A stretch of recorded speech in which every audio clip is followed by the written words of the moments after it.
So as part of the Dieta, every day we're given a litre of plant mixture. So in here is bobinsana, which is a heart opening medicine, cat's claw, which is very antifungal, anti-parasitic, very cleansing, Renekia really helps to fix any bone damage, muscular damage, yeah, very healing. And there's one more which I can't remember the name of, but yeah, we're given this every day as part of our breakfast delivery, and we're meant to drink it before bed, basically drink it all, and that's part of the dieta. Every single day we drink this, just to help cleanse and purge and move things through. It helps you to have lucid dreams, it helps you to connect with Mother Ayahuasca, it helps you to connect with the rape, the sananga, which are drops which help your vision, help your visions with the ayahuasca, help your visions in everyday life. They really fucking sting. So yeah, bottoms up.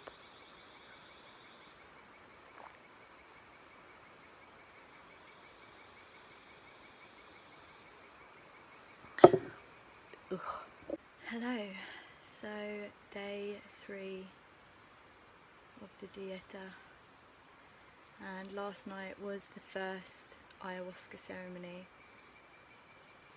Now before I begin, please know that I am currently processing a lot right now, and my thoughts and feelings and everything are merely just a process.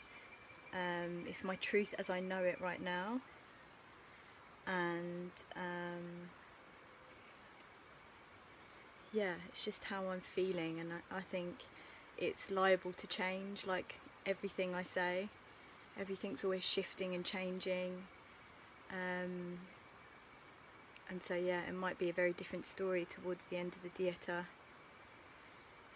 So yeah, the first cup of medicine went down and nothing really happened. I was laying there for a while and I thought, oh, she's going to go really easy on me tonight. Then we got called up for a second cup, and I went for it because I was trusting in the medicine, and within about 20 minutes it came on really, really strong. Lots of really vivid colours. My thoughts just started to go a little bit crazy, worrying. I just kept repeating to myself, trust and surrender, trust and surrender. I sort of channeled through different thoughts and feelings around work. Kind of got clarification that I am on the right path, even though I know that. It was like, yep, just keep doing what you're doing, keep expressing your truth, keep sharing your journey with people, keep sharing your experiences, you're on track. Then I got up to go to the toilet, which is like quite a walk. It's a good, I don't know, 25 meters or something from the Maloka. And on the way back I got lost. I couldn't find my way back because I was so out of it with the ayahuasca. And there was one of the guides or guards with a gun who pointed me in another direction when I asked him where the Maloka was, and I ended up wandering into the forest. So he pointed me the wrong way, and so I stood there shouting help for ages, until finally he came, which was still very scary because he had a big gun on his back. But yeah, finally I got pointed in the right direction and I made it back, so that kind of was a little bit unsettling for me. Once I sat back down and got back into the medicine, basically I started to channel light language, and I know this is going to sound mad, insane, and I'm trying to process what's going on right now, because this started to happen when I first did a mushroom ceremony about 3 months ago, a mix of blue lotus, cacao and mushrooms, Ecuadorian mushrooms, And since then I've done another 3 ceremonies, so 4 ceremonies in total, and every single one some kind of channel opened where I was doing like sign language with my hands and speaking another language.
I felt well and truly connected to something that was bringing through some kind of healing codes, whether it be for myself or here.